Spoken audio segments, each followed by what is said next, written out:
Là, le van, là. Tu le vois bien, le van? Tu la veux, la plaque? Je te la donne. Alors, la plaque FV 209 NN17. Hein. Tu verras qu'il appartient à un Quentin. Hein.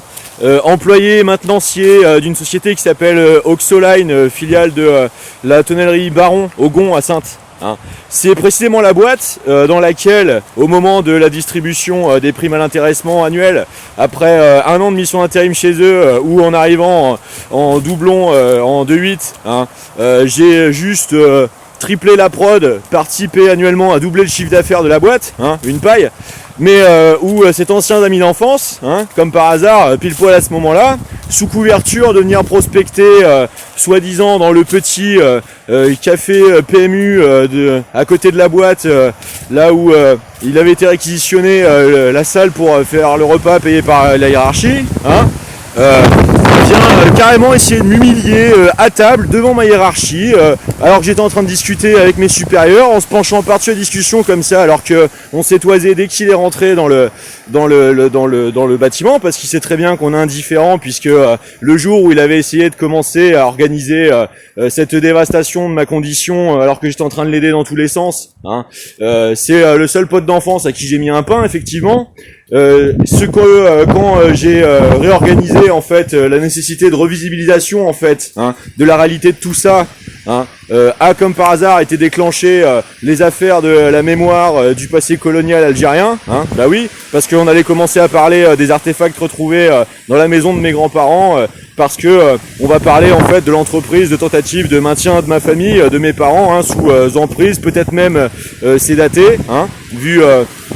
les instabilités comportementales qu'il démontre en fait être totalement inexplicable vis-à-vis de la gravité de la situation actuellement, hein, me faisant des épicycles qui expliquent pourquoi là j'ai la voix un peu pétée, parce que il a fallu passer les derniers jours à encore essayer de combattre une énième organisation d'effondrement de l'avancée des procédures nécessaires à démontrer la gravité de la situation, et ça remontait jusqu'à l'organisation des scandales d'État, hein.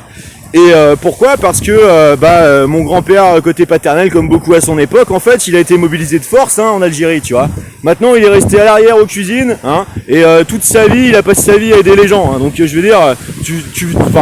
côté paternel, mon pauvre, tu sais, on a hébergé des juifs pendant la guerre à Lorignac, hein, et côté maternel, mon grand-père était connu dans tout le village, hein, pour avoir filé des coups de main systématiquement tout le temps. Quand les gens avaient besoin de quelque chose, c'est chez lui qui venait. Alors, tu sais, pour venir trouver chez moi un quelconque semblant de début d'homophobie, d'antisémitisme, de misogynie ou ce que tu veux, en fait, à part des tartines de merde, hein, de début d'ensectarisés dans le coin, qui précisément parce que quand précocement on leur a offert toutes les meilleures disponibilités à construire sa vie avec des outils solides de maîtrise et de connaissance de soi, et que tout ce que tu as récolté en échange, c'est la corruptionnalité,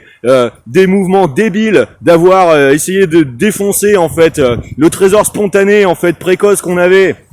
d'un collectif de pratiquement une dizaine de formations musicales, à un format pourri, ressuscité de Canal+, qui est venu nulle part, un pauvre facsimilé de Cocorosi, en fait, qui allait nulle part, parce que les membres qu'il constituait, en fait, étaient pas suffisamment stables pour développer l'autonomie de travail, en fait, d'une carrière artistique véritable, hein, et qui a fini, en fait, en vieille devanture, une énième vieille devanture, tu vois, de pauvres débuts, de prétextes, d'organisation, de caisses de blanchiment, en passant par des liens de curatelle à la mort moelle-neuve, enfin le mec qui est rentré aux Beaux-Arts de Nantes en simulant son bac qu'il n'a pas été capable d'avoir, tu vois. Et derrière, il fallait absolument commencer à ségréguer des histoires d'amitié interpotes pour garder la main sur la financiarisation par les subventions publiques pour pouvoir organiser des événements susceptibles de faire des sauts de trésorerie. Putain, mais tu nous prends vraiment pour des cons. L'ancienne génération qui est venue structurer ça, organiser cette ségrégativité interpote, hein, leur nom c'était Glasnost déjà, tu vois, on n'est pas du tout loin des cellules, non, pas de problème, c'est ça. Alors c'est marrant parce que le jour où j'ai traversé la France plusieurs fois pour la même personne, pour essayer de favoriser en fait l'essor dans notre société d'une réappropriation